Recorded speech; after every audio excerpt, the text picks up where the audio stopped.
à tous et bienvenue pour ce nouveau podcast de l'Imaginarium. En fait, on va continuer un petit peu sur notre formule pendant cette période de confinement. Et aujourd'hui, en fait, on a l'énorme joie en fait, de recevoir Elsa Chartier. Elsa Chartier qui est donc l'autrice et dessinatrice, enfin avec Pierrick Collinet, de The Infinite Loop et également de plusieurs projets. De toute façon, on va revenir un petit peu là-dessus. Bonjour Elsa. Bonjour, merci de me recevoir aujourd'hui. Bah surtout, merci à toi de nous accorder du temps, en fait, parce que même dans cette période, on sait que tu restes particulièrement active et tu dois bosser sur pas mal de choses. Donc vraiment, merci de nous donner un petit peu de ton temps. C'est super cool. Avec plaisir. Alors, est-ce que tu peux déjà un petit peu te représenter? Moi, je l'ai fait vraiment très rapidement, mais est-ce que tu peux un peu te représenter pour les quelques auditeurs auditrices qui ne te connaîtraient pas? Ouais, bien sûr. Donc, comme tu as dit, je m'appelle Elsa, je suis dessinatrice de comics. Je n'ai jamais travaillé dans la bande dessinée franco-belge, j'ai toujours travaillé pour le public outre-Atlantique. Mhm. Depuis quelques années, j'écris également. Et voilà, j'ai fait mes projets à moi indépendants avec mon compagnon qui est scénariste Pierrick Collinet. Et j'ai pas mal travaillé aussi pour de la licence DC, Marvel, pour des éditeurs type Random House. Et Mhm. j'ai fait du Star Wars également Ok. ces dernières années.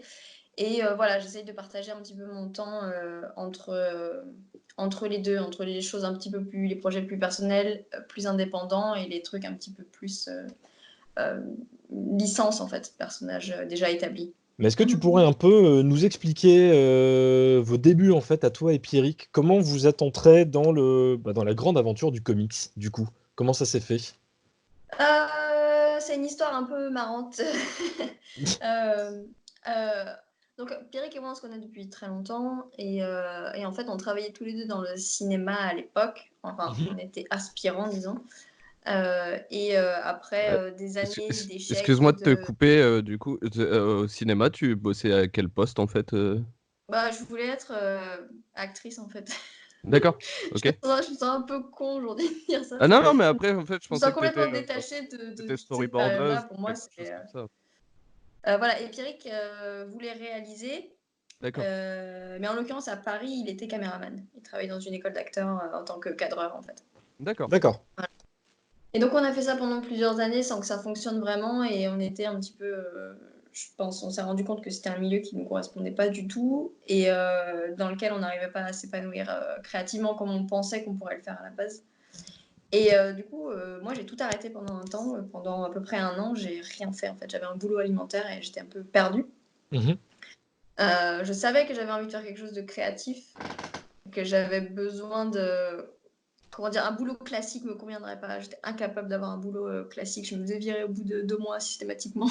Mais j'avais pas trouvé le bon milieu et la bonne forme, le bon médium pour m'exprimer quoi. Mhm. Et à peu près à ce moment-là, Pierrick a découvert les comics. Il a commencé à lire un petit peu Watchmen, etc., etc. Et il m'a un peu forcé la main à lire parce que j'avais des a priori, des idées très préconçues sur ce qu'était le comics. Je pensais que Ouais. c'était uniquement voilà, des super-héros en slip, etc. Et c'est vrai que même si j'avais été grande fan de la série animée Batman, ça m'intéressait pas trop de lire ça en fait. Et il m'a donc fait lire Watchmen et après j'ai découvert que le comics c'était bien plus que ça. Quoi. Et donc voilà, j'ai commencé un peu à développer un intérêt là-dedans. Et pile à ce moment-là, en fait, Pierrick, qui donc lui avait décidé maintenant de quitter le cinéma et d'écrire des comics, a rencontré Charlie Adler. Mhm. C'était au tout début de la folie Walking Dead, donc il y a 7 ans, quelque chose comme ça. 7-8 ans, la folie Walking Dead en France, hein, je veux dire, parce que Oui, c'est oui, arrivé un petit peu plus Hmm. tard ici quand même. Et en fait, il est allé voir à une signature et il lui a dit oh, j'ai un projet que je voudrais faire, j'ai un scénario, est-ce que je pourrais avoir des conseils, etc. Et Charlie, étant très très sympa, lui a donné son mail, il lui a dit écris-moi, je te répondrai. Pierrick lui écrit, pas de réponse pendant genre 2 mois ou quelque chose comme ça. Donc il avait un petit peu abandonné l'idée. Et Charlie finit par lui écrire en lui disant je serai en France, à Nantes, il me semble, si je ne dis pas de bêtises. Non, au Mans, pardon. Au Mans. Dans 2 semaines, apporte-moi ton projet et puis on pourra en discuter si tu veux. Et donc là, panique, parce qu'en fait, Pierrick n'avait Oui. vraiment pas de projet. En fait, il avait une vague idée, mais rien de pitché, rien de concret, pas de dessinateur, rien du tout. Et en fait, il m'a demandé si moi je voulais tenter de dessiner des pages, en fait. Voilà. Et donc, je n'avais jamais vraiment dessiné. Donc, on s'est dit de manière, qu'est-ce qu'on a à perdre? Au pire, on aura l'air con. Et on a fait ça. On a monté un petit pitch. J'ai fait 5 pages. Et qu'on a imprimé, qu'on lui a présenté au Mans. Et il a été très, très sympa. Il aurait pu nous démolir puisque c'était assez terrible. Mais il a été super sympa et il a continué à échanger avec nous pendant des années après. Il me Ah, filait des super. conseils sur mes dessins, etc., etc. Et c'est à partir de ce moment-là qu'on s'est dit, ok, c'est pas mal, ça peut valoir le coup, et on s'est lancé là-dedans tous les deux. Et vous avez directement, en fait, votre premier projet, ça a été Eternum Valley, c'est ça? À Eternum Valley, ouais, c'est ça. Ah, Eternum Valley. Et comment ce projet, en fait, là, il s'est mis en place, du coup, après, ça... Alors, je me souviens plus trop des détails, mais il me semble qu'on avait dû rencontrer l'éditeur. Je ne sais plus si c'était par mail ou autre. Enfin, ça s'est fait un peu comme ça se fait d'habitude. Quand on envoyait Mhm. quelque chose, on a eu une réponse et voilà, ça s'est fait comme ça, quoi. Ok. Tu parlais juste avant en fait du fait que toi, t'avais un a priori sur les comics, donc du coup jusqu'à une certaine période tu n'en lisais pas. C'est Pierrick qui t'a fait en lire. Lui, il était déjà coutumier de longue date ou non du comics? Non, non, pas vraiment. Il a peut-être commencé à en lire 6 mois avant moi, 6 mois, 1 an avant moi. Ok. Non, non, je me souviens plus exactement comment il a commencé à s'y mettre. On habitait à Paris et en se baladant à Saint-Germain, j'imagine qu'on est rentré chez Album et en fait, il a dû, je pense, commencer un peu comme ça. Je me souviens pas précisément, mais il me semble que ça s'est fait assez naturellement, sans vraie idée d'en faire sa carrière à la base. Oui, Et en oui. fait, c'est qui a mûri petit à petit, quoi. Ce que j'avais lu, j'avais relu une interview de lui où il expliquait que il avait commencé à en lire un petit. Enfin, il en avait lu quelques-uns quand il était vraiment plus jeune, quand il était ado. C'est Ouais, seulement voilà. au lycée qu'il a commencé un petit peu à en lire, mais il les lisait vraiment un petit peu, de façon un petit peu détachée. Et c'est vraiment, comme tu viens de le dire, dans ce cas-là, à peu près au niveau du timing, où d'un seul coup, il s'y est réellement remis, et que c'est là que l'idée a commencé à germer, en fait, de vouloir en faire vraiment sa profession. Donc, Ouais, voilà. et alors justement, je voudrais revenir un petit peu, toi, sur la partie graphique, justement, parce que moi, c'est une... Enfin, pas pour raconter ma vie, je dessine aussi, et du coup, je trouve ça intéressant, la façon dont tu t'es lancé. Mhm. Tu dis qu'au départ, tu ne savais pas dessiner, et depuis, en fait, tu as vachement, vachement développé ton trait, et surtout à une vitesse vertigineuse, parce que si j'essaie de remettre un petit peu dans l'ordre sur le moment où tu as dû commencer à te mettre au dessin et Infinite Loop, il y a une période de 2 ou 3 ans entre les deux, par exemple. À peu près 2 ans, c'est À peu ça. près 2 ans. Donc même, ça veut Mhm. dire que Eternum Valley, ça veut dire même encore moins. Donc du Ah coup, oui, dans Eternal Valley, on a commencé ça 6 mois après que j'ai commencé à dessiner, quoi. ouais, voilà, bon, bah, Ça se voit, ouais. hein, faut dire Donc ce qui est. c'est donc c'est complètement ouf. Et est-ce que tu peux du coup nous en dire un peu plus sur bah, les contraintes que tu t'étais mises, la discipline que tu t'es imposée pour travailler, éventuellement les livres et les auteurs que tu as étudiés et dont tu t'es inspiré, et enfin comment ça s'est passé en fait, parce que quand on voit les premières planches, quand on voit les images de Eternal Valley, euh, on voit évidemment, si on fait une comparaison avec ce que tu as fait par la suite, on voit que c'était encore un petit peu en recherche, mais il y a déjà des qualités formelles qui sont là. Donc, je suis très intéressé justement pour que tu nous en dises un peu plus sur bah, comment ça s'est fait en fait, comment t'as bossé. Alors déjà, le choix qu'on a fait dès le début, c'est on a perdu énormément d'années à avoir un boulot à mi-temps qui ne nous plaisait pas pour essayer de faire quelque chose à côté et développer une carrière. Et on s'est dit, ça fonctionne pas en fait de faire ça. Il Mhm. y a des gens qui arrivent à le faire marcher, moi, ça me draine mon énergie et après, j'ai rien envie de faire en fait. Parce que le fait de passer ma journée à faire quelque chose qui me dégoûte, je Ouais, rentre chez moi, j'ai pas envie d'apprendre autre chose en fait. ouais. Donc en fait, on a pris la décision assez vite de quitter Paris et de retourner vivre chez mes parents. Et on a vécu chez mes parents pendant 1 an et demi, le temps de faire Eternal Valley en fait. D'accord. Et le début d'Infinite Loop d'ailleurs. Et donc, du coup, on n'avait pas à se préoccuper de payer un loyer ou je ne sais quoi. J'avais un petit peu d'aide RSA ou quelque chose comme ça pour payer les courses et autres. Mais sinon, on s'y est mis, en fait, Pierrick et moi, du matin au soir, comme un vrai boulot. D'accord. Au début, on n'était pas payé, on n'a pas touché d'argent du tout pour Eternum Valley. Mais c'était un exercice pour tous les deux de, OK, comment est-ce que concrètement on peut apprendre à faire lui sur le scénario et moi sur dessin. Et en fait, j'ai appris en dessinant beaucoup tous les jours, en fait. Et puis petit à petit, ben, ça s'est amélioré. Tu t'es aidé de méthodes, entre guillemets, si je peux dire, théoristes du dessin ou de dessinateurs spécifiques que tu as étudié ou J'ai lu, alors je me souviens plus exactement à quelle période je l'ai acheté ce livre, mais je pense que c'était pas mal au début quand même. Les livres de Scott McCloud, Mhm. forcément, qui sont un peu la base et l'essentiel de ce qu'il y a à apprendre, disons, dans la théorie du comics, enfin, de la Thibaut bande m'a dessinée. Thibaut m'a insulté hier soir parce que j'avais justement jamais lu Scott McCloud jusqu'ici. Sérieux? Oh, On punaise, en a c'est parlé super. tout juste Ouais, hier ouais, soir. Bah, en fait, c'est absolument incroyable comme livre. ce Les qui est deux, bien, là, c'est c'est L'Arme que. invisible Ouais, c'est ça. et faire de la bande dessinée en français, c'est des mines d'or. Et donc, j'ai travaillé avec ça.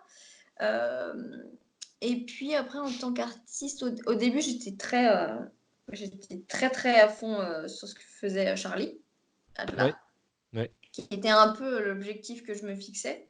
Et, ça a évolué, hein. J'aime toujours énormément son travail, mais c'est vrai que mes goûts se sont un peu élargis, Ouais, bien etc., sûr. avec le temps. Mais au début, ouais, j'ai commencé en regardant ce que faisait Charlie, en essayant de comprendre un peu comment il travaillait. Et voilà, mais je me souviens avoir eu du mal à me faire à l'idée que trouver mon style prendrait du temps, en fait. J'avais envie tout de suite Ouais. de connaître la direction que... voilà. Et c'est assez bête parce que assez tôt, j'ai quand même réalisé que j'avais envie de faire quelque chose qui était un petit peu... qui n'était pas forcément très réaliste, Mhm. de me pencher un peu du côté cartoony, etc. Et j'avais peur que ce soit limitant dans le Ah type oui. de boulot qui me serait proposé, Ouais, ouais. etc. Et en fait, je me suis aperçue. Enfin, j'avais discuté avec Charlie de ça et il m'a dit de toute manière, il faut toujours faire ce que tu fais de mieux et ce que tu as Mhm. envie de faire parce que le résultat sera forcément meilleur dans tous les cas. Et en fait, ma peur s'est avérée complètement fausse. Et même à l'inverse, quand j'ai commencé à me dire, OK, je pars dans cette direction-là, c'est là que les choses ont un peu commencé à changer. Ouais, tout à fait. Surtout, en plus, il y a beaucoup de dessinateurs qui, de par un trait qui ne rentre pas, parce qu'en fait, il y a une espèce de style récurrent aux comics, et il y a quand même quelques dessinateurs, je vais pas dire sur le côté, mais tu regardes par exemple un gars comme Eric Powell, qui a fait The Goon ou Chimichanga, il a un style qui est quand même un petit peu entre les EC Comics, et un truc qui se veut un peu plus bande dessinée, presque dans le sens légèrement cartoon, mais lui, Mhm. tout ce qu'il fait, c'est quelque chose finalement de soit très horrifique, soit quelque chose qui tient du compte quand il fait Chimichanga, soit des trucs très grindhouse quand il fait Big Man Plants, où tu peux prendre Mhm. Scotty Young. Scotty Young, tout simplement, quand il fait Oz ou I Hate Fairyland, et juste après, là, en ce moment, il bosse sur Deadpool. Et il a réussi à réadapter son style, en fait, en fonction de la série vers laquelle il va. Donc de temps en temps, en fait, pour les récits, ça peut justement être rechercher justement un style qui soit un peu plus cartoony ou un petit peu autre que ce qui est proposé la plupart du temps dans les récits un peu plus mainstream, je pense. Donc c'est un bon Ah non, point. mais complètement, hein. C'est une peur que j'avais au début et aussi parce que je connaissais pas très très bien le milieu, etc. Mais évidemment, comme tu dis, c'est intéressant de savoir se distinguer, au contraire. Bah oui. Mm. Tu... Je vais juste revenir 2 minutes, Vas-y, enfin deux excuse-moi, minutes vas-y Thibaut. sur Scott McCloud en fait, parce que en fait, enfin, je pense qu'il y a beaucoup de gens qui savent dessiner, mais la bande dessinée, c'est pas seulement savoir dessiner, c'est aussi comprendre les découpages et comprendre comment fonctionne une narration en fait. Et les Mhm. bouquins de Scott McCloud, ça aide vraiment à comprendre tout ça et à mettre en place une BD en fait. Et c'est pour ça que je te disais que c'était important à la lecture, Henri, hier. Oui, oui, tout à fait. Le découpage d'ailleurs, quand vous travaillez sur les découpages, les angles de caméra, enfin voilà, tout ce qui est découpage technique, etc. Même s'il n'a pas été long, votre background cinématographique, ça vous a aidé? Ou vous êtes totalement reparti à zéro Peut-être pour Pierrick un petit peu.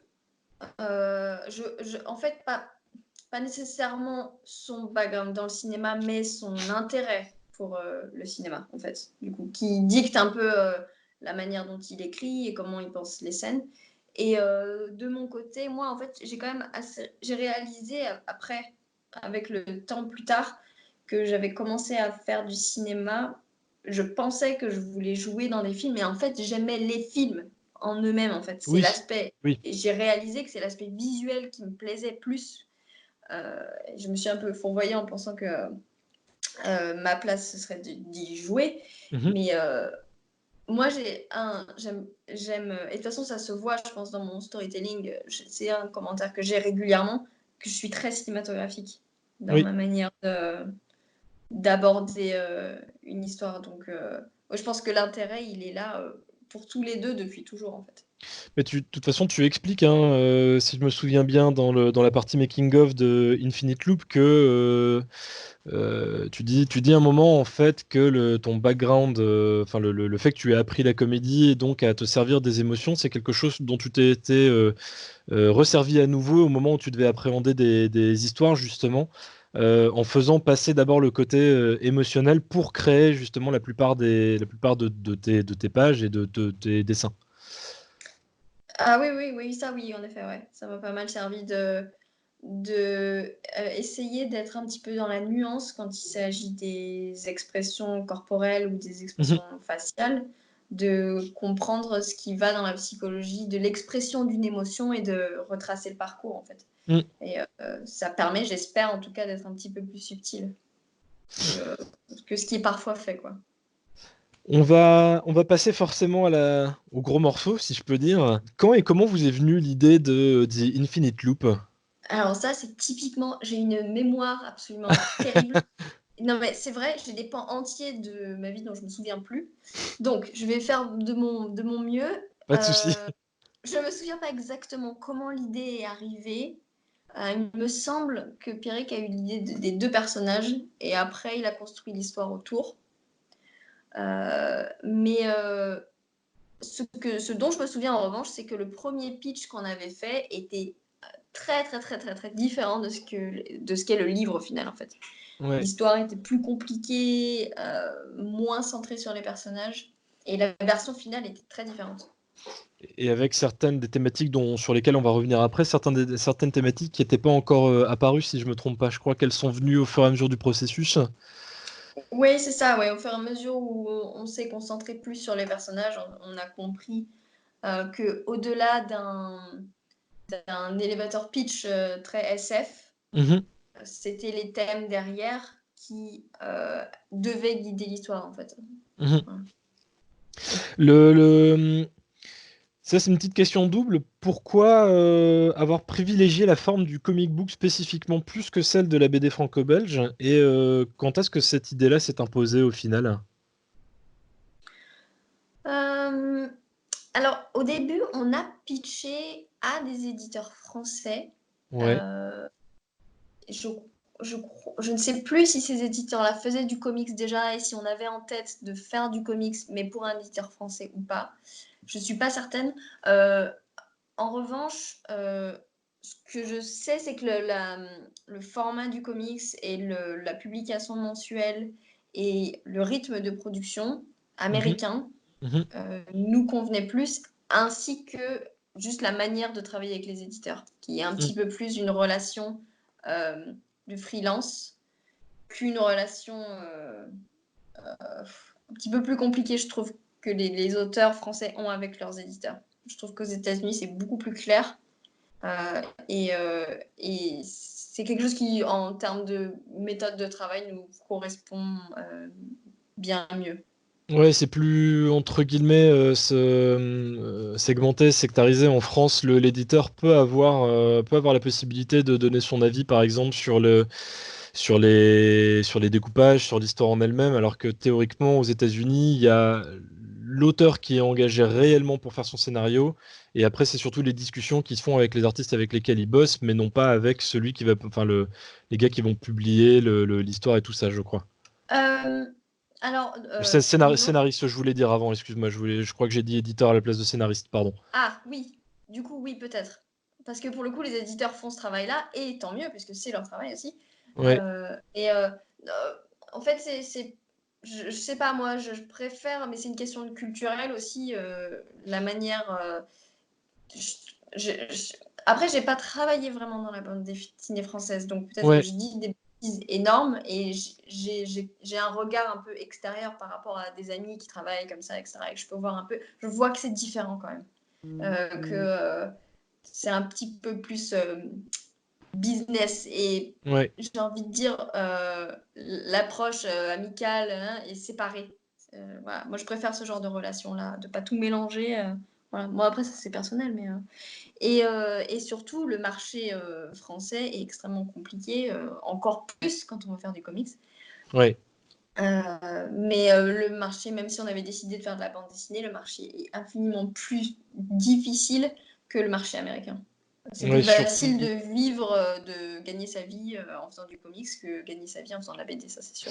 En sachant que, en plus, quand vous avez commencé, c'était donc il y a 6 ans, que là on est 6 ans après, et que actuellement, et de toute façon, continuellement, la situation est de plus en plus difficile pour les auteurs en France. Donc oui, c'est possible.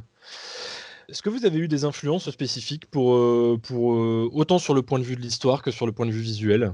J'ai pas l'impression, enfin, évidemment qu'avec tout ce qu'on lit, forcément on store, on garde en réserve, tout ça construit une espèce de bibliothèque de choses dont notre inconscient a accès, auquel notre inconscient a accès, mais j'ai pas souvenir qu'on se soit particulièrement basé sur quelque chose en disant ok, essayons de prendre un peu de ça et de l'intégrer, etc. Ce qui est aussi une démarche complètement valide et valable, et que j'ai fait pour d'autres projets après.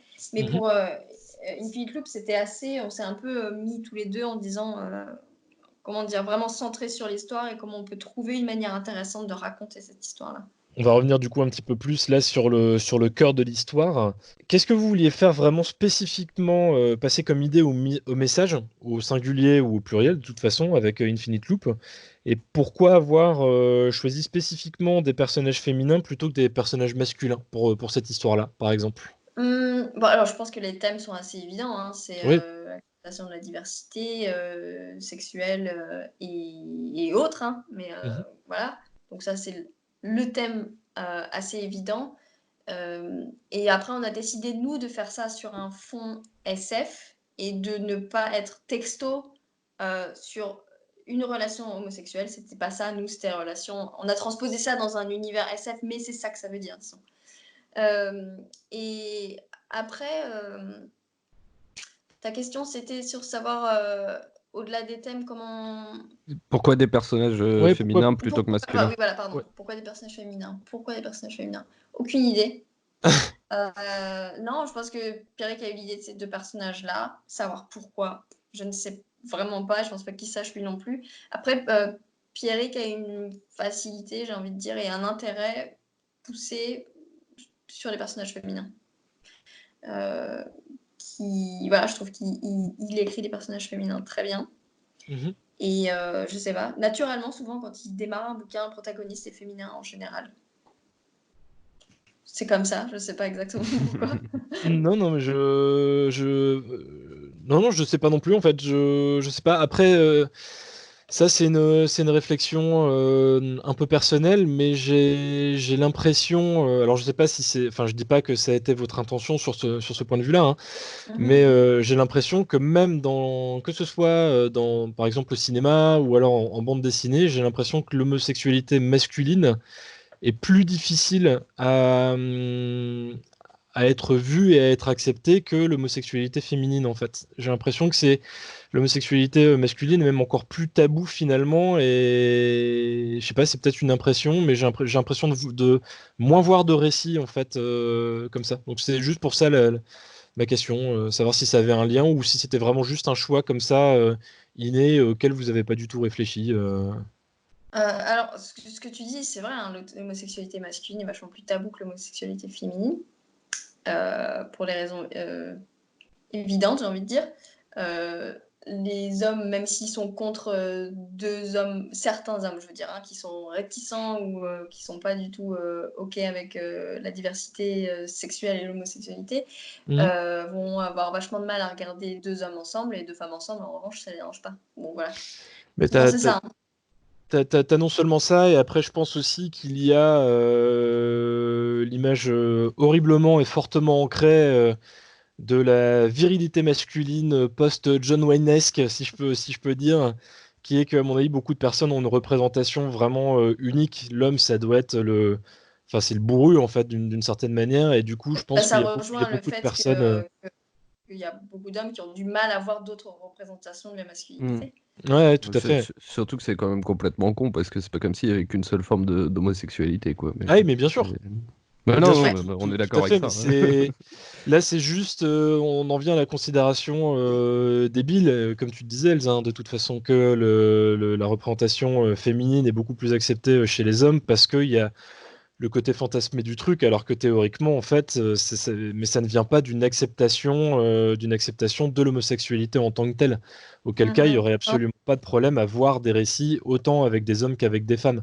Pourquoi le choix des personnages féminins, c'était pas dans cette considération-là, dans la mesure où Pyrrhic a absolument aucun problème avec l'homosexualité masculine, Oui, oui. évidemment. Donc ça s'est fait comme ça, c'est tout. Dans enfin, vous êtes passé par une campagne Ulule en France, donc qui a été un succès, qui a été 251%, c'est ça de réussite, si je me souviens bien. Ça doit être à peu Pardon? Ça doit être à peu près ça, oui. Si je me souviens, parce que forcément j'avais été voir, ça représentait 25 755 euros, je crois, quelque chose comme ça, ça devait être dans ces eaux-là. 15 000, 15 15 000? Ouais, Ouais. ouais. Même un petit peu moins que ça. Je crois qu'on avait demandé 5 000 euros à la base pour faire le bouquin et on avait eu entre 12 et 15 000 exactement. Je me souviens plus, mais voilà, beaucoup, beaucoup plus que ce qu'on avait espéré. Et donc, Mais, à partir de là, quelles ont été les étapes qui vous ont mené à être édité chez IDW? donc, on a sorti le bouquin et en fait, l'argent qu'il nous restait de la campagne Ulule, on l'a réinvesti dans des tickets d'avion et dans une table. Fabrice Sapolsky m'avait permis d'avoir une demi-table avec lui à la New York Comic Con. Et en fait, on est allé là-bas, on a imprimé, il me semble que c'était un demi-numéro, peut-être le numéro 1 entier, les 20 premières pages. On en a fait tirer une 50aine d'exemplaires et en fait, pendant le temps de la Comic Con de New York, j'ai fait tous les éditeurs et je suis allée leur présenter notre projet à tous. J'ai pitché ça à tout le monde. et voilà, et à la fin du festival, IDW et un autre éditeur étaient intéressés et on a décidé d'aller avec IDW. C'est une chouette histoire quand même. Vous avez fait le déplacement là-bas pour pouvoir présenter. Simplement, là, ça a dû un petit peu aussi ça a dû enfin, je vais pas dire les impressionner, mais en tout cas, ils ont dû prendre en compte la démarche, j'imagine. C'est difficile de parler pour eux, mais je pense qu'ils ont dû voir qu'on était motivés, disons. Ouais. Justement, c'est pas trop dur de se battre parce que je pense que vous n'êtes pas les seuls en fait sur ce genre de festival à présenter des projets. Ils doivent en avoir une quantité assez énorme en fait, et du coup, pour arriver à se différencier par rapport aux autres, c'est pas trop difficile. Alors, à l'époque où on y allait, en tant qu'étranger, il y avait quand même assez peu d'étrangers qui faisaient le trajet. Ok.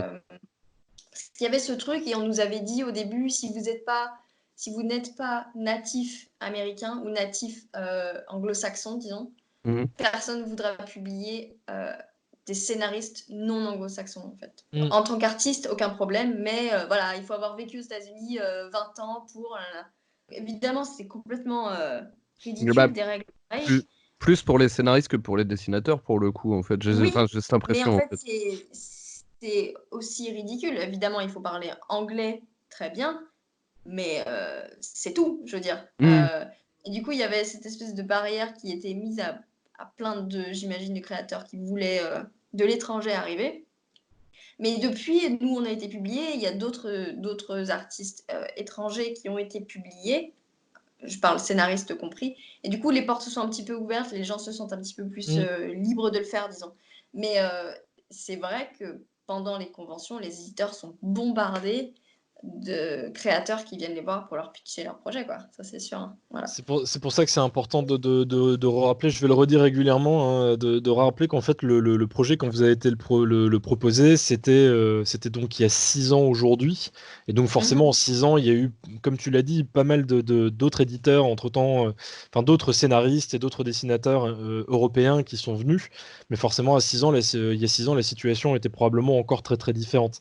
J'avais lu une interview de Pierrick qui date de l'époque, je pense, où il expliquait justement tout ça, hein, que du fait d'être un scénariste français, il n'était pas certain au moment où il donnait cette information-là, mais au moment où lui, il a commencé, il pensait être le seul scénariste français à avoir eu la possibilité en fait de travailler sur des ouvrages qui sont sortis aux États-Unis en fait, l'un des seuls qui était vraiment en activité à ce moment-là, Euh, enfin qui avait été Fabrice accepté en tout cas. Fabrice Sapolsky travaillait aussi. Il avait travaillé pour Marvel. Mhm. Mais il me semble qu'ils étaient tous les deux seuls en scénariste. Ouais. Et je suis pas sûre que depuis, il y en ait eu beaucoup. Euh, certains auteurs français ont eu leur BD adaptés et Ouais. rachetés par des éditeurs Mm. qui font un peu plus d'indé là-bas. Mais en tant que création pure, pour les éditeurs américains, je suis pas sûre qu'il y en ait plus que deux, hein.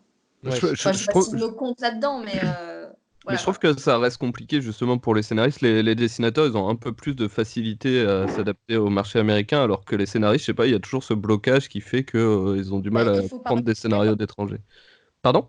il faut parler anglais et très bien. En fait, Oui, c'est l'obstacle principal, c'est ça.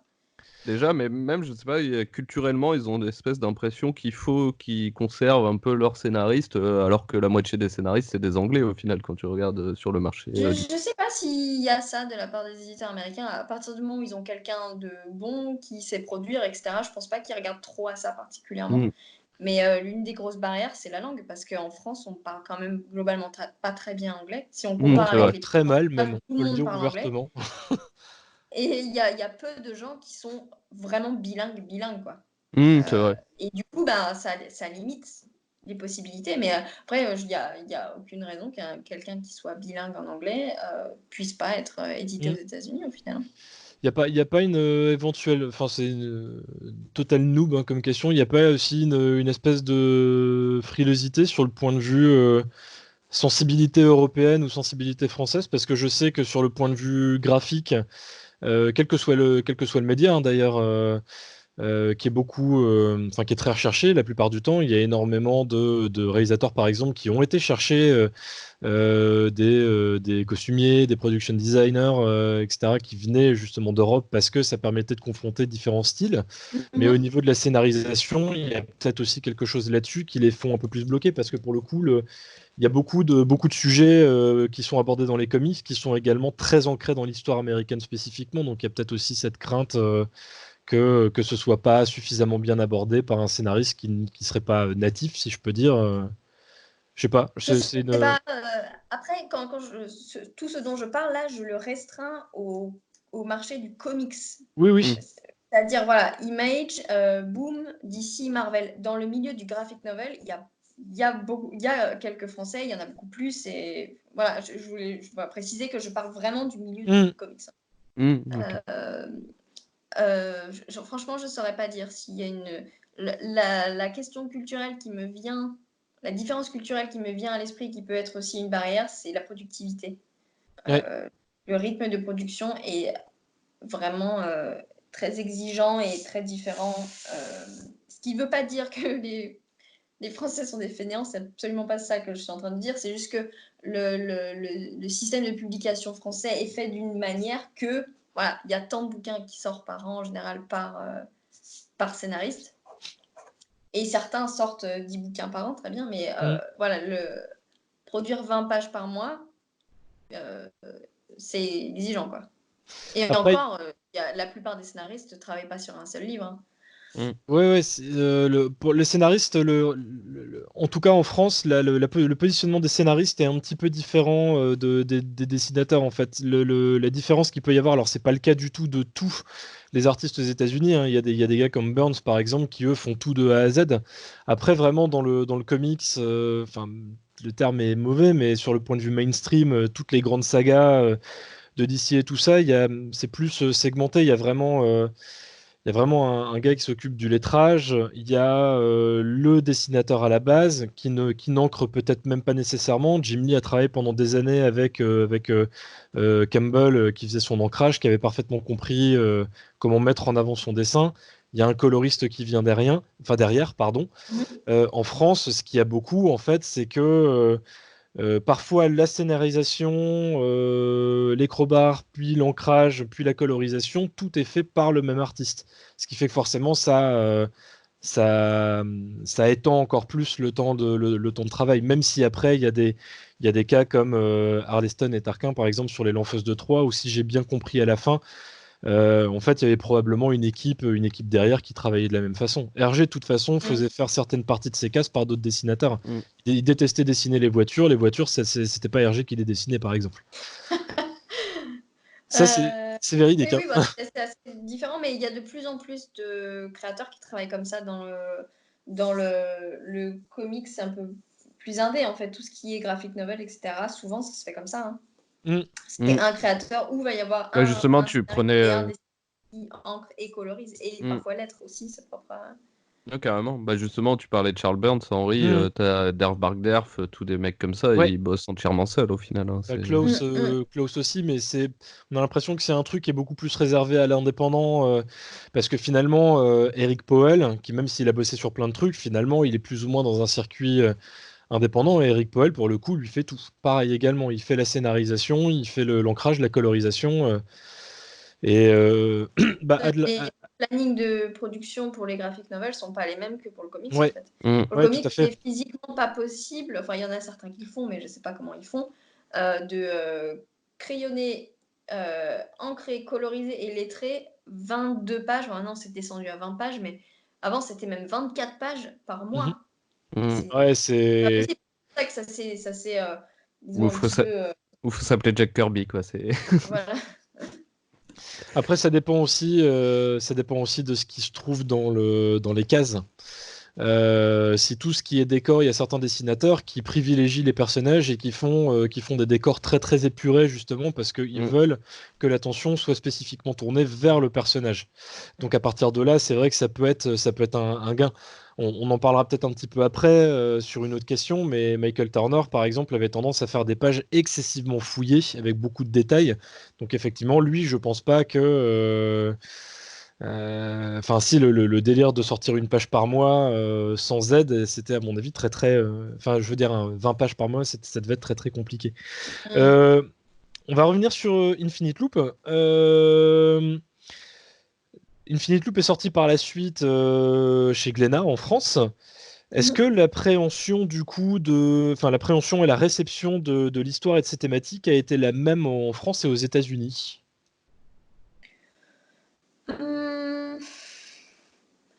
Il me semble. Ouais. Ce dont je me souviens pas mal, c'est qu'en France, on a eu beaucoup plus, on a eu un public de lecteurs homosexuels, mais on a eu énormément d'hétéros qui ont acheté le livre et qui sont venus se faire signer en dédicace et me dire j'ai adoré, c'était super et tout. Alors que c'est vrai qu'aux États-Unis, j'ai la sensation qu'on avait un public à bien 90% qui était LGBT. Ouais. Donc ça, c'était la grosse différence. Mais sinon, après, voilà, pas forcément plus que ça, mais ça, c'est vrai que c'était assez différent. Est-ce qu'il n'y avait pas une espèce de fierté française qui fait que ça a un peu marché en France Enfin, le fait que vous étiez exporté aux États-Unis, enfin, je sais pas, les lecteurs étaient pas un peu fiers de ça? Je sais pas du tout, en fait, si vous avez des retours par rapport à ça. Ben, je sais pas non plus. Si, on a eu quelques personnes qui nous ont dit que c'était chouette et qui nous ont demandé comment on avait fait, etc. Mais je sais même pas si tous les gens qui ont acheté le livre savaient qu'on était des Français au final. D'accord. Tu disais un petit peu plus tôt en fait que vous aviez été voir d'abord plusieurs éditeurs français. Bon, j'imagine du coup qu'il y a eu quelques éditeurs qui ont peut-être refusé. Le refus s'est fait avant ou après la publication, enfin après le Ulule? Enfin l'envie, je veux dire, Bien les avant. essais de... Bien avant. Bien avant? Et justement, à l'issue de ça, qu'après, j'ai changé de style visuel Ouais. pour l'histoire. On a changé une grosse partie de l'histoire. En fait, le projet qu'on a présenté aux éditeurs français était très différent de ce qu'on a fait après. Et et cette version-là, en fait, incluait déjà toutes les thématiques LGBT ou pas encore? Oui, ça oui. Et du coup, est-ce que tu penses que en plus du style et de la forme du comics que vous aviez probablement déjà adopté, est-ce que ça peut faire partie des choses qui ont fait que les éditeurs français se sont montrés un petit peu frileux ou ça n'a rien à voir, c'était juste parce que c'était pas avec une logique éditoriale? Je pense pas, honnêtement. En tout cas, si ça a été le cas, évidemment, personne ne nous l'a dit, parce que c'est pas Ouais. le genre de choses qui se disent. Mais je pense pas que c'était ça. Je pense que très objectivement, le dessin était encore pas là, quoi. Mhm. Et peut-être le scénario non plus, je sais pas. Mais aussi, on venait de démarrer, personne ne nous connaissait. Ouais. Je remets dans le contexte des éditeurs qui reçoivent des dizaines et des dizaines Ouais, de tout à projets fait. par mois. C'est même pas impossible que notre projet ait même pas été regardé. Ouais, d'accord. Et s'il a été, il a été jugé ou pas, voilà, pas suffisant pour eux ou pas intéressant dans le planning de publication qu'ils avaient. Je sais pas, il y a tellement de raisons pour lesquelles un éditeur peut refuser un bouquin. Parfois, ça a trait avec la qualité et Mhm. parfois non. Voilà. Donc là, en soi, c'est vraiment indépendamment de Ulule. L'existence aujourd'hui, en tout cas en physique, dans les librairies, etc., c'est en grande partie grâce à Saragados, puisque c'est parce que le projet avait commencé à Saragados, donc qui était à la tête, enfin qui est à la tête probablement toujours de IDW. Elle est Euh, présidente IDW, elle était éditrice, elle ne travaille plus maintenant, elle est chez Onipress, mais elle était éditrice là-bas. d'accord, elle était éditrice là-bas. Et c'est grâce à elle justement que le projet du coup a commencé à prendre de l'ampleur et qu'après il a été récupéré également par Glénat. Si je comprends bien. C'est elle qui l'a repéré, qui a souhaité l'éditer chez IDW. En revanche, pour Glénat, non, ça par contre, c'est nous qui avons fait la démarche pour Ok. le Donc, faire publier en France. en sachant que c'était donc, enfin, si je peux me permettre, c'était la version du coup 2.0 de la version que vous vouliez présenter avant le Ulule. Et du coup, entre-temps, la version avait pris beaucoup plus de maturité, d'assurance également au niveau graphique. Et c'est ce qui a permis cette fois-ci probablement d'être. Je suis même pas sûre qu'on ait envoyé à Glénat la première version du projet. En tout cas, ce qui est sûr, c'est que ça n'a jamais été vu par la personne qui, au final, après, nous a édité chez Glénat. Ouais. Mais non, je pense même pas que ça a été vu, cette première version. Et en plus, enfin, Glénat, pour le coup, ce qu'il publie en franco-belge, ça correspond pas trop à Infinite Loop, hein, je trouve. Ils sont quand même dans une démarche un peu différente. Ça correspond plus à leur gamme de comics, justement. Enfin, j'ai vraiment cette Non, mais impression. justement, En fait, quand ils ont pris Infinite Loop pour publier en France, c'était au moment où ils lançaient leur collection comics. Ouais, ouais, c'est c'est ça. ça. Celui-là, il est sur Glénat Comics, tout à fait. Dans les années 90, en fait, de par un culte du corps relativement affirmé, principalement pour les femmes, parce que la plupart des femmes, en fait, dans les comics des années 90, donc on rappelle avec des auteurs, c'est pour ça que je parlais tout à l'heure de Michael Turner, ou Mark Silvestri, ou Jim Lee, ou Rob Liefeld, je sais jamais comment on le dit, où les femmes, en fait, sont représentées un peu comme c'est le stéréotype des femmes californiennes, en fait. Donc, très très fine, siliconée, etc. etc. C'est une image qui a probablement très clairement marqué les esprits, mais qui a laissé également peut-être une vision du milieu des comics comme étant un milieu très très machiste.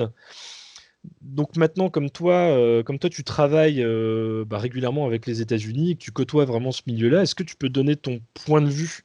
Est-ce que donc le milieu du comics est réellement un milieu machiste ou est-ce que c'est aujourd'hui plus une image qui est restée mais qui finalement est devenue un peu erronée?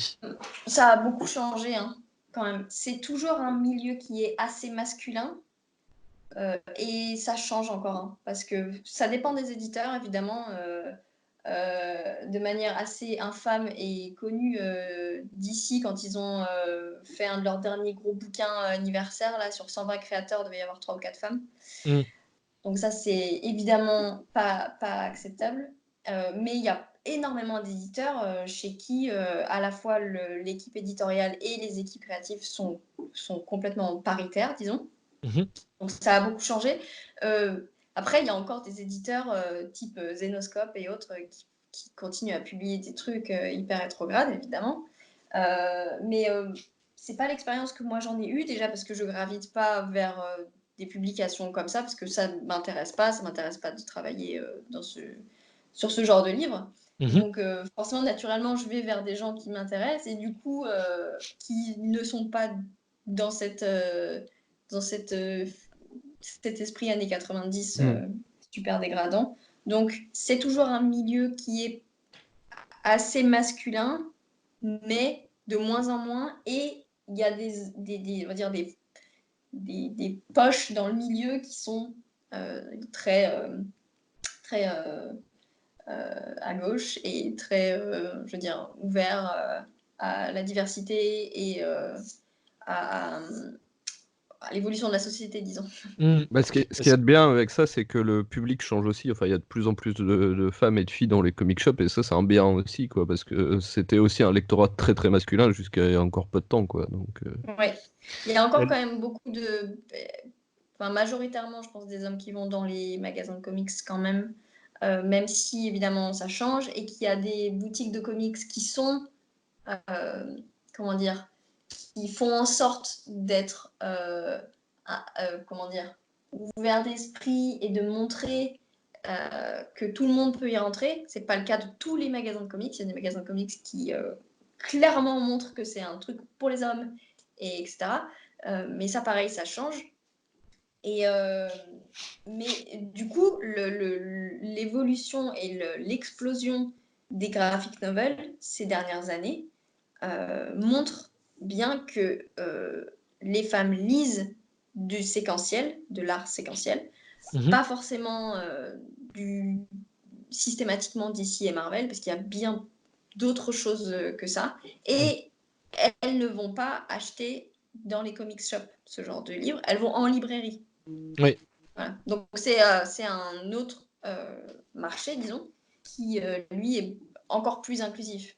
Moi, je vais juste faire mon petit coup de pub là sur l'île. Je sais que pour le coup, la boutique où tu étais passé dédicacé, là, Astro City, je sais qu'eux, ils ont quand même remarqué que maintenant ça commençait à devenir un petit peu plus équivalent. Ils ont quand même une grosse partie de leur clientèle qui est féminine. Et c'est peut-être là l'un des effets positifs également du MCU. MCU qui a ouvert encore un petit peu plus largement le public. je sais, bah, je suis un peu pas trop d'accord avec toi. En fait, j'ai l'impression que c'est vraiment l'ouverture à tout ce qui est indé en France. En fait, c'est pendant très longtemps, on a eu les publications quasiment uniquement Marvel, et maintenant on a aussi bien Ah, enfin, on on a a eu de du tout. DC, on a de l'indé, et tu prends Astro City justement, ils ont tendance à mettre en avant tout ce qui est autre que DC Marvel par Ouais, rapport à bien des sûr, comic tout à shops fait. qui mettent ça vraiment en avant, et le reste c'est un peu plus en retrait, quoi, on va dire. Bah là, en fait, dans leur cas spécifique à eux, parce qu'ils font ça, mais après, sur un point de vue général, parce qu'une grande partie des spectateurs du MCU, en fait, il y a autant de femmes que d'hommes, hein, j'ai l'impression, quand même. Bah après, Donc moi, ça a peut-être joué un petit peu, tu vois. je sais pas, moi je vais prendre pour mon cas avec Megan, avec qui je sors depuis 7 ans. Elle, si elle lit du comics, c'est vraiment du Fable, du Why the Oui, Last de Man, l'indé, ouais, tout à de fait. trucs très comme ça. Et quand je lui ai fait découvrir les comics, je lui ai pas forcément montré DC ou Marvel parce que je savais très bien que ça allait pas l'intéresser plus que ça, quoi. Par intermédiaire justement d'Infinite Loop, vous avez fait donc passer plusieurs messages de tolérance relativement forts, enfin même particulièrement forts. Pensez-vous qu'à l'époque et même encore à l'heure actuelle, les comics soient l'un des médias où la réception de ces thématiques soit le plus favorable, ou plutôt que c'est son public qui est le plus sensible, voire le plus réceptif? Bon, ça fait écho à ce qu'on vient de dire à l'instant, mais Euh,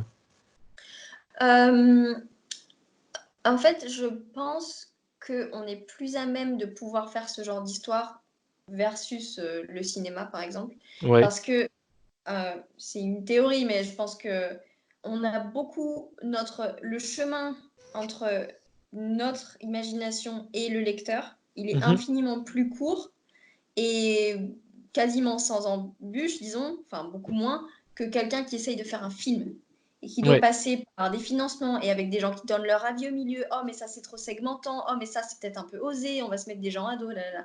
Donc, je pense que le chemin créatif est beaucoup plus difficile pour les autres médias que pour nous, où demain, on peut décider de faire un livre et le publier, quoi. Et où on peut dire ce qu'on veut euh, sans forcément avoir un éditeur qui soit donne son avis, soit censure un peu, ou etc. Donc la BD, notamment maintenant où on peut, grâce au financement participatif, entre autres, et grâce aux possibilités d'impression et autres qui sont beaucoup plus accessibles maintenant pour vraiment n'importe qui peut sortir son bouquin et le faire lire à des lecteurs. Donc forcément, j'imagine qu'il y a beaucoup plus d'histoires uniques et peut-être différentes et peut-être un peu osées et segmentantes qui peuvent sortir Mhm. plus facilement. Voilà. Est-ce que je me permets juste une question de ce fait-là, parce que tu parles un petit peu de cinéma, enfin directement là à l'instant. Est-ce que tu penses pas du coup que dans la bande dessinée en général, hein, la prise de position pour la cause LGBT et féminisme, et même n'importe quelle cause en fait, hein, que ce soit même le racisme et tout ça, et du coup une cause, enfin une utilisation qui est d'un seul coup plus sincère que quand elle est au cinéma, où là elle peut être peut-être justement plus utilisée de manière argument commercial. Je sais pas si tu vois ce que je veux dire. Je vois ce que tu veux dire, ouais. Évidemment, avec l'essor du féminisme, etc., et la démocratisation, parce que l'essor du féminisme, c'est faux, le féminisme existe depuis des dizaines d'années et il y a des activistes depuis des dizaines d'années, mais on va dire la démocratisation, il y a forcément des gens qui récupèrent ça et qui essayent d'utiliser ça pour le vendre et pour s'estampiller moderne, et etc. Euh, en fait, il y a moins d'argent en jeu dans le comics, donc nécessairement, il y a peut-être moins ce genre de choses. Hmm. C'est Mais évidemment, après quelqu'un qui décide de faire son graphic novel et de développer des thèmes LGBT, c'est que souvent c'est personnel et que je pense pas que ça viendrait à l'idée de quelqu'un d'aller faire un bouquin comme ça juste pour l'aspect publicitaire, quoi. hmm. Je comprendrais pas trop la démarche. Vous avez écrit donc Infinite Loop en 2013-2014, du coup, si je me trompe pas. Ça a été édité après en 2015, pareil, si je me trompe pas. 6 ans plus tard, du coup, quel regard avez-vous sur cette œuvre? Quel regard vous avez dessus? Sur ces messages par rapport au contexte actuel aujourd'hui? Et est-ce que éventuellement il y aurait des choses que vous auriez envie de modifier ou de traiter de manière différente, ou au contraire d'ajouter même encore plus peut-être certaines thématiques Moi, personnellement, évidemment, avec le recul, quand je regarde mes pages, j'ai du mal Ah oui. parce que forcément, moi, je cringe un peu quand je réouvre ce livre.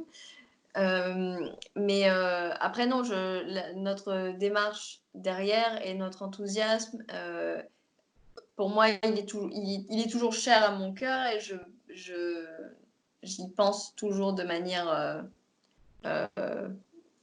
agréable et avec émotion, disons. Mhm. Évidemment que si on devait le faire aujourd'hui, on ferait plein de choses différemment. Je pense qu'il ne faut pas commencer à réfléchir comme ça, sinon c'est impossible. Euh, Mais en fait, souvent, j'évite de regarder des livres qu'on a faits il y a longtemps parce que je préfère garder le souvenir que j'en ai Oui, plutôt que de réouvrir et d'être déçue de voir mes pages en me disant ah, ouais. je ferais mieux maintenant, quoi. Donc, je préfère pas trop m'y replonger. La bête noire de l'artiste, si je peux Ouais. dire.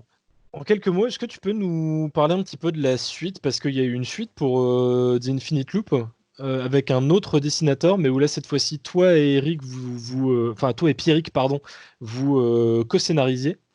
Mhm. C'est une série qui, pour le moment, est disponible qu'aux États-Unis, si je me trompe pas. Est-ce que tu peux Ouais. nous en dire un peu plus, du coup, sur ce que ça raconte, sur le concept? Bah, en fait, on a décidé de pousser un petit peu enfin, de faire à la suite logique, disons, entre le combat pour faire accepter leur relation à elles Mhm, et la dépénalisation, disons, mhm, de leur relation. C'est l'étape d'après où Anno s'engage en politique pour réellement essayer de faire changer les choses euh, en termes légaux, disons. mhm. Et Teddy continue peu sa vie d'activiste et de off the grid, comme on dit. Ouais, Voilà, donc c'est un peu l'idée qu'on voulait faire, c'était quelle serait l'évolution naturelle de leur relation après la fin. d'accord. Voilà. Et notre idée à la base était de faire un peu pas vraiment du procédural, mais voilà, de faire un peu ça, d'avoir le fil rouge du combat politique d'Anno avec les, euh, on va dire, aventures de Teddy à côté. D'accord. Voilà. Moi, je n'ai pas lu la suite, mais du coup, histoire finie, où il y aura, vous songez potentiellement à continuer encore l'histoire en laissant passer des années au fur et à mesure pour prendre en compte peut-être des problématiques sociales actuelles au moment où vous écrivez les suites et tout ça. Ben pourquoi pas? Là, c'est pas dans les plans particulièrement. Si un jour l'envie nous revient, ouais, on y retournera, mais pour l'instant, c'est pas forcément prévu. Il y a une sortie en France prévue potentiellement pour cette suite? Non, non. Non? Mm, Donc, il faut se mm. le procurer aux États-Unis. Ouais, c'est ça. D'accord, ça marche. Bon, il y a moyen. De toute façon, avec Astro City, on a moyen d'avoir tout ce qu'on veut. Euh, The Infinite Loop, du coup, vous a, de par une réception publique et critique favorable, ouvert les portes relativement en grand. De ce fait, toi, Elsa, est-ce que tu as eu l'occasion, pardon, de travailler sur plusieurs franchises par la suite? As-tu déjà eu des recommandations spécifiques quant à tes personnages, tes créations, leur représentation, ou est-ce que tu as toujours pu jouir d'une liberté totale? En fait, mon expérience à moi, c'est tant que tu respectes le costume, que tu Ouais, mets bien la bonne couleur au bon endroit.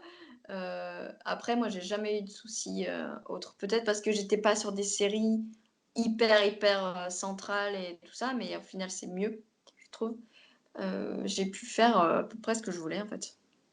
vous avez au moins un cahier des charges, ne serait-ce qu'avec la saga des Star Wars quand même, j'imagine. Ah oui, bah quand même, oui, évidemment, hein, mais je veux dire, à partir du moment où le scénario est validé, etc., après, visuellement, même Ouais, sur Star Wars, on peut faire un peu. Enfin, moi, je me suis jamais vraiment posé de limite en me disant, oh, peut-être que ça passera pas. Je me suis jamais posé de limite et je pense que c'est ça que ça doit être probablement ce que Lucasfilm apprécie dans nos bouquins, en fait, Star Mhm. Wars. Voilà, petite question évidemment, comme ça au passage, vous avez déjà pu rencontrer George Lucas ou Non.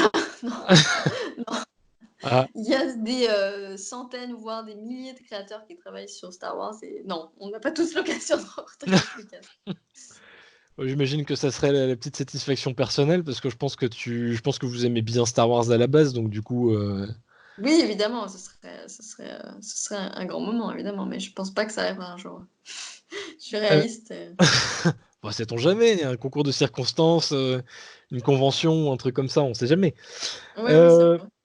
j'ai pu constater en fait que tu as, dans la plupart des histoires en fait sur lesquelles tu as travaillé, alors tu as travaillé par exemple sur The Wasp, Mhm, alors je sais pas si c'est juste des coups ou vraiment une histoire que tu as faite, mais tu as travaillé sur Beach Planet. Il y a les Star Wars, il y a Infinite Loop, il y a November là désormais, en fait le projet sur lequel tu travailles actuellement. Donc tu mets mhm. souvent des personnages féminins en scène.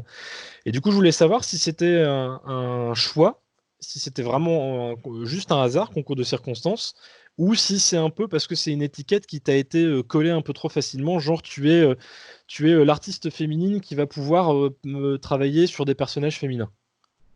Bah, je pense qu'il y a un peu des deux. La première des raisons, c'est que je trouvais le personnage féminin plus facile à dessiner et du coup, j'ai progressé plus vite là-dessus. C'est un peu le serpent qui se mord la queue en fait. C'était plus facile, donc j'en faisais plus, donc je m'améliorais plus. Et au bout d'un moment, j'ai eu une espèce de gap qui s'est formé entre la qualité de mes personnages masculins et la qualité de mes personnages féminins. Et du coup, spontanément, j'avais tendance à aller plus vers des histoires avec des personnages féminins parce que j'étais meilleure, disons. J'ai essayé de changer ça, parce que justement, je voulais pas que ce soit une limitation technique, mais que ce soit un vrai choix. Il y a probablement un peu du fait que les femmes ne travaillent que sur des bouquins avec des femmes. Ça, il n'y a pas grand-chose que je peux y faire, si ce n'est faire mes bouquins à moi en indé et décider moi-même ce que je veux dessiner, quoi. Ouais, tout à fait. Je Voilà. reviens sur... Mais j'essaye de me battre un peu pour l'inverse, mais bon, c'est encore pas ça, quoi. À part Becky Cloonan, il n'y a pas une femme qui a dessiné Batman, quand même. Ouais. Enfin, Mais peut-être dessiné, mais écrit non. Enfin, justement, voilà. ça t'intéresserait pas de travailler sur des personnages un peu hardboiled, style Batman, Punisher ou des choses comme ça? Pas forcément. Ça, Pas forcément. En fait, moi, j'ai pas trop. Évidemment, si un jour je suis contactée pour faire de Batman, je tournerai pas mon nez à l'offre, je sais pas. Mais a priori, comme ça, c'est vraiment pas ce qui me plaît le plus. Je préfère pouvoir faire mes propres trucs avec des personnages certes moins connus et auxquels je suis un peu plus connectée émotionnellement. Et j'aime pas forcément dessiner les costumes des super-héros. C'est pas ce que je préfère dessiner. ça marche. Donc c'est vraiment pas du tout vers la direction dans laquelle j'essaye de porter ma carrière, disons. Au contraire. Mais des personnages masculins, par contre, même toi en fan art ou peut-être en commission, tu t'en as déjà fait? Parce que là, en fait, dans ton artbook, si je me trompe pas, on voit du Spider-Man, on voit du Jonah Hex, du Superman aussi, puis tout simplement du Batman. Un Batman d'ailleurs qui fait très très sous haute influence Team Sale, je trouve. Oui, sûrement. J'ai grandi en regardant la série animée, donc forcément. Ouais. Non, je dessine dans November, il y a des personnages masculins aussi, donc même si les personnages principaux sont 3 femmes. Mais non, j'en fais, j'essaye de travailler là-dessus, pas mal. Mais ouais, j'essaye de pas non plus que ça devienne un gimmick, quoi, ça serait dommage. Si on compare un peu graphiquement depuis le début, Eternum Valley, donc qui était votre première œuvre, Infinite Loop, les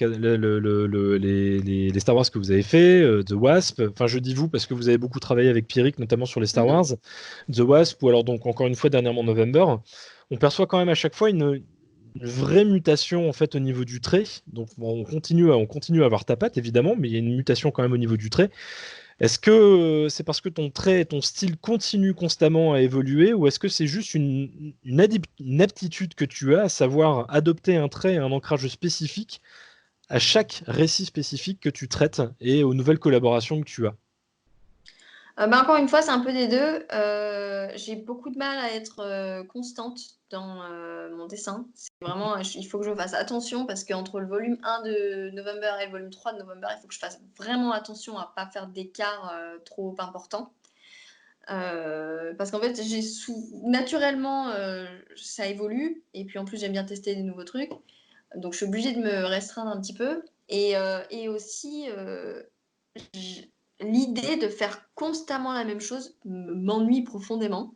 Ouais. Donc, quand je change de livre, que j'ai l'occasion de tester quelque chose de nouveau, de pousser un peu un aspect ou l'autre, et ben j'en profite en fait. Parce que je me dis, tant qu'on reconnaît à peu près ce que je fais, que c'est moi, autant adapter à l'histoire un maximum, quoi.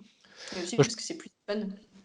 je pense que ouais, en tout cas, je pense que ta patte, elle est vraiment là, en tout cas, clairement, depuis Infinite Loop. Eternum Valley, on voyait que tu essayais d'être sur comme tu le disais, sur un style qui se voulait être un peu plus réaliste. Par contre, je trouve qu'on a vraiment le côté, si je peux dire, néo-rétro, en fait, tu vois, presque dans la suite d'un Darwin Cook, de Bruce Timm, on en parlait, je viens de le dire aussi sur Team Sale, où ils ont tous cette espèce de fibre qui se renvoie vraiment à l'âge d'or, mais légèrement modernisé, hein. Et je trouve qu'en tout cas, ton style là-dessus, l'une des modifications les plus remarquables, si je peux dire, en tout cas, c'est sur November, où après, il y a peut-être l'aspect colorimétrie qui est fait par Mattling Sports qui joue aussi beaucoup là-dessus, mais Mhm. là, on est désormais sur quelque chose de plus rugueux, plus rêche, plus crasseux aussi. Enfin, ça, c'est l'environnement qui veut ça. Mais Mhm. du coup, on est sur quelque chose de totalement différent, évidemment, que Infinite Loop, où là, ça avait quelque chose de très solaire, très lumineux, plus peut-être aussi positif indirectement dans l'approche. Donc, en tout cas, moi, je te le dis, je trouve que, en tout cas, ta patte, elle est vraiment bien présente, mais je trouve ça intéressant, justement, de voir les ondulations et la façon dont tu te réadaptes selon le scénario et la façon dont ton trait évolue par rapport à ça, en tout cas. Bah, écoute, merci, c'est un choix conscient, donc enfin en partie conscient comme je disais tout à l'heure. Mais oui, après, par exemple, évidemment, le style d'Infinite Loop marcherait absolument pas sur une histoire comme November, en fait. Il faut que ce Non, soit gritty, c'est dark, non, il non. n'y a Et pas puis trop, d'espoir. Donc, ouais, trop lisse et brillant en fait aussi. Ça ouais, marcherait pas sur le fond, sur le mood. J'ai retrouvé le petit truc que je voulais dire juste avant, mais ça c'est une remarque toute personnelle.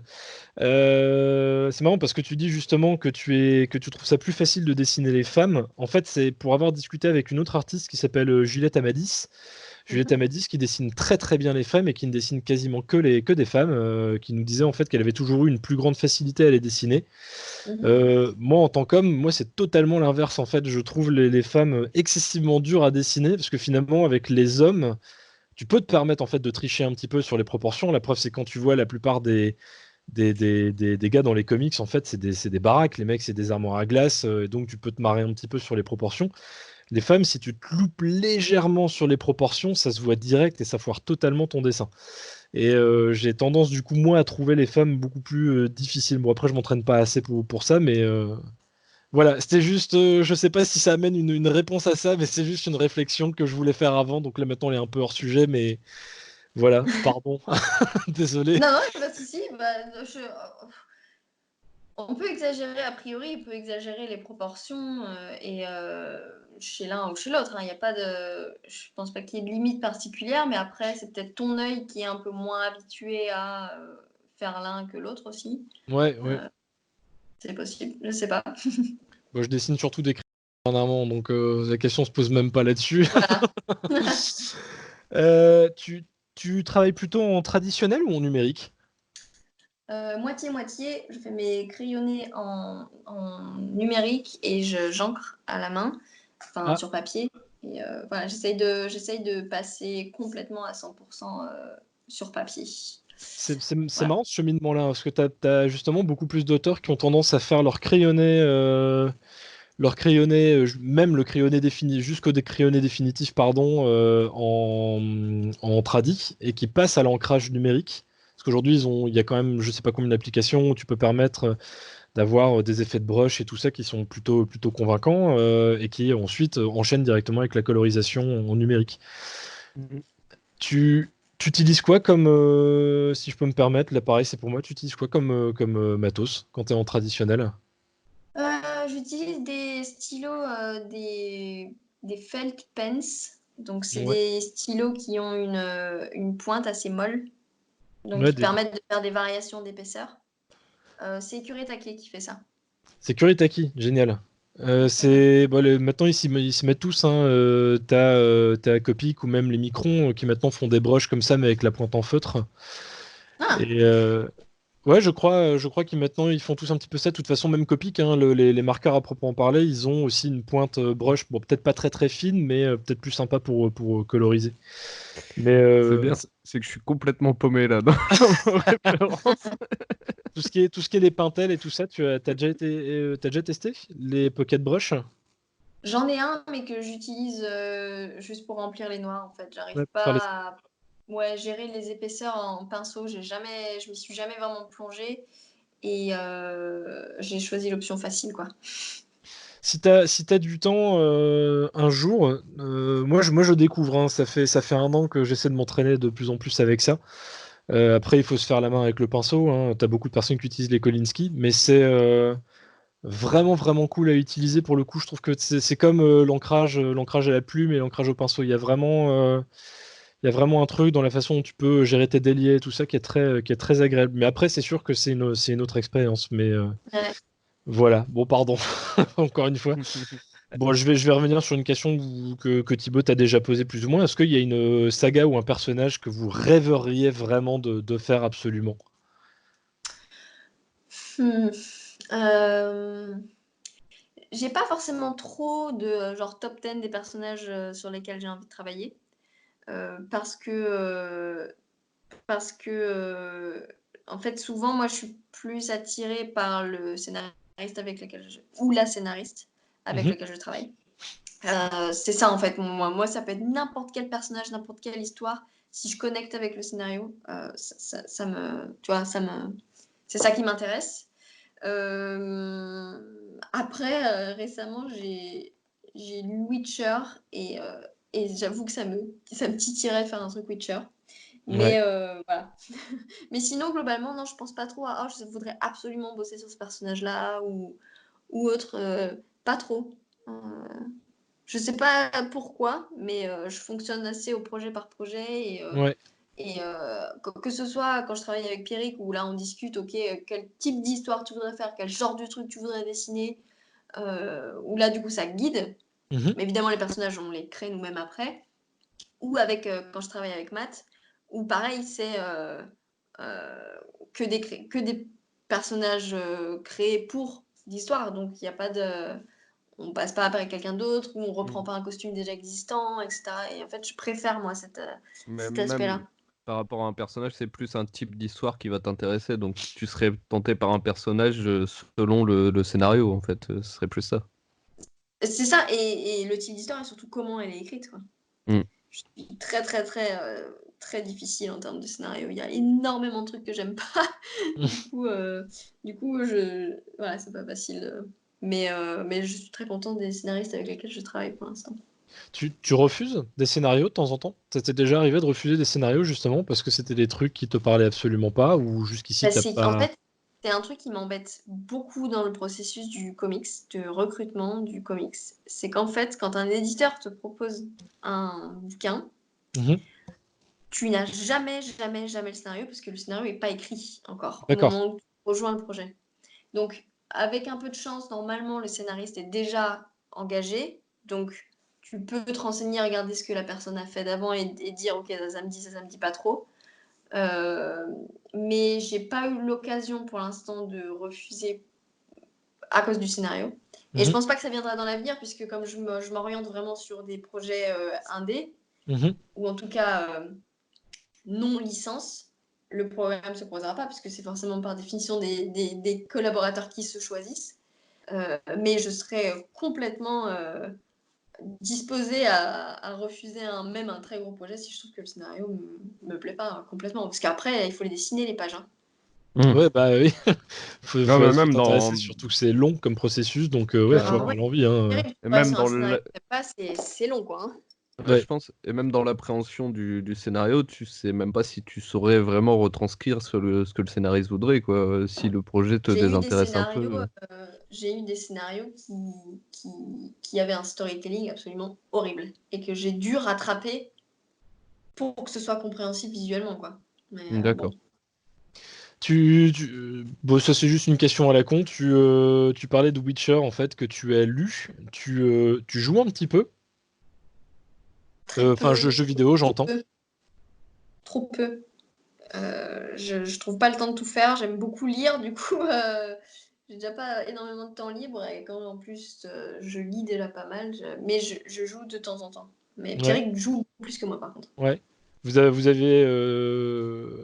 joué justement du coup à Witcher 3 Oui, mais principalement. oui, oui, oui. Eric a joué à Witcher et il a fait le jeu en long, large, en travers, Ouais. donc il a 100% du jeu. Et c'est ça qui m'a donné envie de regarder les bouquins en fait. J'y ai pas joué moi, mais j'ai regardé en fait. Il jouait et je regardais. Des, euh, des interactions aujourd'hui, par exemple, vous voulez vous entre guillemets cantonner à la bande dessinée, ou si vous aviez des collaborations qui vous étaient proposées, par exemple, pour faire du character design ou même du storyboarding pour du cinéma ou du jeu vidéo, vous accepteriez ou... Moi, ça m'intéresserait vachement. Ouais. Character design, je ne suis pas sûre d'avoir vraiment les compétences pour ça, parce que c'est vraiment des compétences particulières. Mhm. En revanche, du storyboard, ça, c'est un truc qui me plairait. Bien que, évidemment, j'imagine qu'il y aurait énormément de choses à apprendre, parce que le storyboard pour du cinéma, c'est pas du storyboard pour du comics. Ouais. Mais je pense que j'aurais plus facilement la possibilité d'apprendre que pour du character design, où là, c'est vraiment très, très différent. Mais oui, ça me plairait d'élargir un petit peu les horizons, faire des choses différentes et tout. Ouais, complètement. On verra. Peut-être que je m'y penche un peu dans le futur quand je me sentirai un peu prête. Et puis notamment avec l'animation, parce que j'ai cru comprendre que même l'animation, dans ta façon d'aborder la BD, c'est quelque chose qui te parle beaucoup, je crois. Ah ouais, vachement. Ouais, j'adore l'animation et à chaque fois je regarde un bon film d'animation. Après, j'ai qu'une envie, c'est de me remettre planche et de dire comment est-ce que je peux faire aussi bien, mais en immobile, quoi, disons. Ouais. On retranscrit une sensation de mouvement Puis sur la quelque chose. vitalité, ouais. Voilà. La vitalité qu'il y a. J'ai deux dernières toutes petites questions. Enfin, deux, trois petites. Enfin, c'est vraiment des courtes. Qu'est-ce que vous lisez en ce moment en comics? Si vous aviez des petites recos à faire. En comics, alors, j'ai relu l'autre jour Headloper. Voilà. Ouais, c'est génial. De Andrew McLean. Ouais, Que visuellement j'adore. ouais, c'est super bien. Ouais. Je lis peu de comics en ce moment. J'en ai pas acheté depuis un moment parce que j'avais envie de lire un peu autre chose. Je lis surtout des nouvelles et des pièces en ce moment. Mhm. Mais qu'est-ce que... Ah oui, hier, je feuilletais Ether de Matt Ah ouais, Kint et c'est pas David mal. Rubin, qui était très chouette et j'adore les dessins. Mm. Du coup, voilà, je feuilletais ça un peu hier soir. Et est-ce que tu as des musts du coup en comics? Est-ce qu'il y a des trucs vraiment qui t'ont marqué, qui sont tes œuvres fétiches? Southern Bastards, Ouais. que D'accord. j'adore. Qu'est-ce que Mouse. Mhm. Que je suis en train de lire en ce moment d'ailleurs. Pour la première fois? Ouais, je l'avais jamais lu. Ouais. Bon, C'est il arrive incroyable. qu'il y ait des classiques qu'on n'ait pas lus et ça en faisait partie. Et ouais, non, c'est Ah non, incroyable. bien sûr, c'était pas un reproche, c'était juste une question. Oui, non, c'est incroyable, Mouse. Asterios Polyp, qui m'a aussi beaucoup marqué, de Mazzucchelli. Mm. Batman Year One, Ouais. de Mazzucchelli, qui est un des seuls vrais Batman que je lis et relis avec plaisir. C'est incroyable. Moi, Pas parce que j'aime pas les autres, mais parce que j'ai pas lu les autres, disons. mais moi, pour avoir lu énormément de Batman, vu que c'est mon perso préféré, moi, ça reste un de mes mêmes comics préférés. Hein. Year One, Ouais. c'est impressionnant, quoi. Et New Frontier, De Darwin Cook. Ouais. ouais, Ouais. que j'adore et que j'ai constamment sur mon bureau comme espèce de De motivation, Bible. disons. Et la série Parker, en fait. Pardon?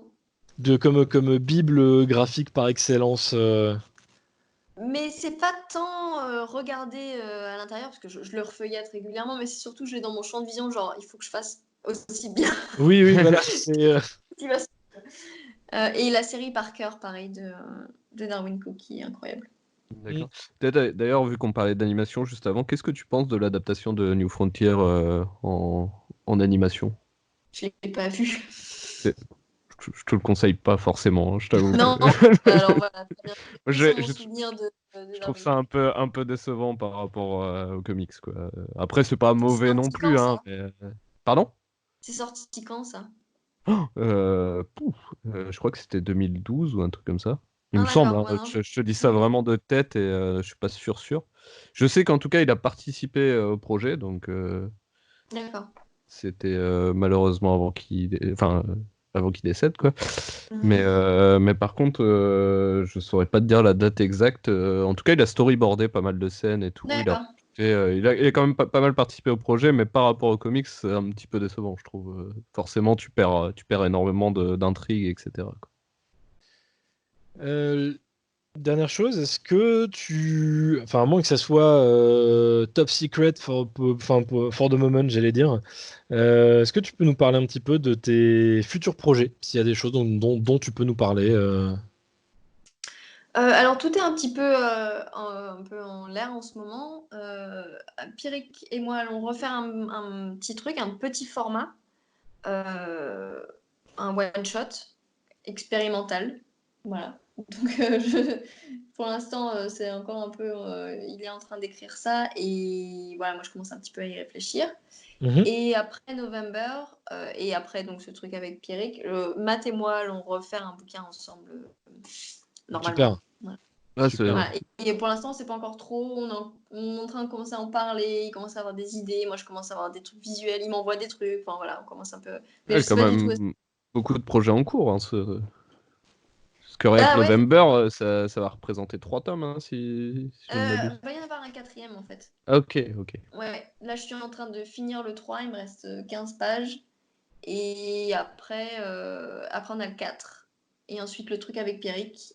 Et on avait peut-être prévu de faire un truc un petit peu plus long ensemble, mais on va voir. Peut-être que je vais caler quelque chose entre notre one shot et le prochain projet avec Matt. On va peut-être faire un petit truc un peu plus long. Mais voilà, pour l'instant, c'est un peu. Puis avec la situation Ouais, du comics en ce moment, voilà, on a eu des ouais, ouais. offres, je sais pas, toujours valables, disons. Après, j'imagine qu'à côté, vous faites. Enfin, toi, tu fais quand même pas mal peut-être de variant cover ou de commissions ou de choses comme ça. Donc, c'est des choses qui doivent occuper aussi un petit peu, quoi. Ouais, mais je prends plus trop de cover parce que ça prend quand même du temps et que je préfère réserver ce temps-là maintenant pour avoir une vie sociale. Ouais. Question Mais je fais des ultime. commissions. Question ultime, et après, je te jure, je n'ai plus de questions. Euh, Quelle est la question qu'on ne te pose jamais et que tu aimerais bien qu'on te pose quand tu fais ce genre d'interview? Euh, Je sais, c'était une question à la con, hein, j'ai prévenu. Jamais.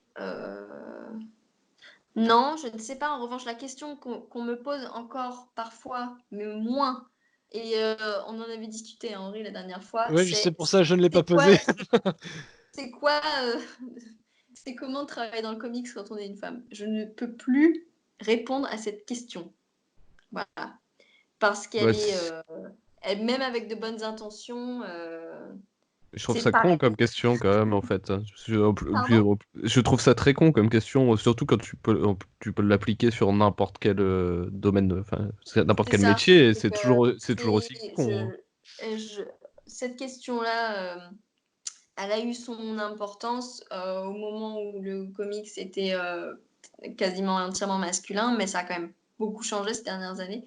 Et maintenant, je pense qu'on peut passer à autre chose.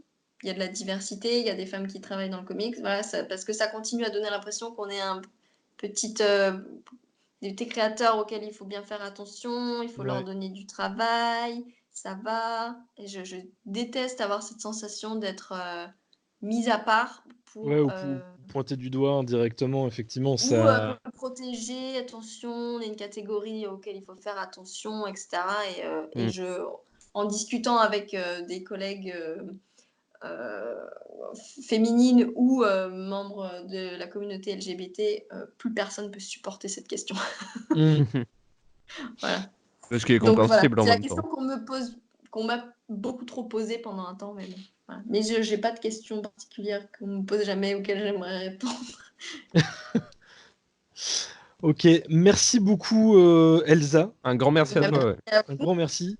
Pour ceux qui voudraient en savoir un peu plus, déjà il y a les 2 volumes de Infinite Loop où il y a quand même pas mal de Bonus. passages making-of et de données supplémentaires, notamment en fait dans l'un des 2 volumes où tu as donné la parole justement à des personnes qui étaient homosexuelles pour donner un petit peu ce qu'elles ressentaient par rapport à tout ça. Il y a une préface vraiment très très chouette également de Kelly Thompson. Il y a moyen de trouver plusieurs interviews de toi, notamment des masterclass sur justement le monde du comics, le féminisme sur YouTube. Il y a une autre également masterclass sur le côté French Touch. Donc tous les gens qui voudraient découvrir un petit peu plus encore avec des sujets qu'on n'a pas nécessairement abordés aujourd'hui, vous avez la possibilité de retrouver tout ça sur YouTube. Et sinon, en France, vous pouvez vous trouver donc les 2 volumes de Infinite Loop. Vous pouvez trouver également maintenant le premier artbook de Elsa qui est très bien fait avec pas mal d'explications sur son processus créatif. Vous pouvez trouver aux États-Unis November, en France également The Wasp, ou alors les quelques collections Star Wars, enfin les séries Star Wars sur lesquelles tu as travaillé avec Pierrick. Et donc, encore une fois, je réitère un grand merci de nous avoir accordé du temps en ce moment parce que, comme tu l'as dit, tu as encore beaucoup de travail à faire sur November et du coup, on va pas te retenir plus longtemps parce que je crois que t'es reparti directement au travail juste après, si je me trompe pas. C'est ça. Non, mais merci à vous, c'était très sympa. Merci de m'avoir accordé un peu de temps et d'avoir pris le temps de regarder un peu ce que je faisais. C'est sympa, merci. Merci à toi. Merci beaucoup et puis à très bientôt. Enfin, très bientôt, j'espère. Si tu veux un jour participer à un autre podcast, ça sera avec un grand plaisir que nous te réaccueillerons, en tout cas. Avec grand plaisir. Merci beaucoup. Merci. Au revoir, Elsa.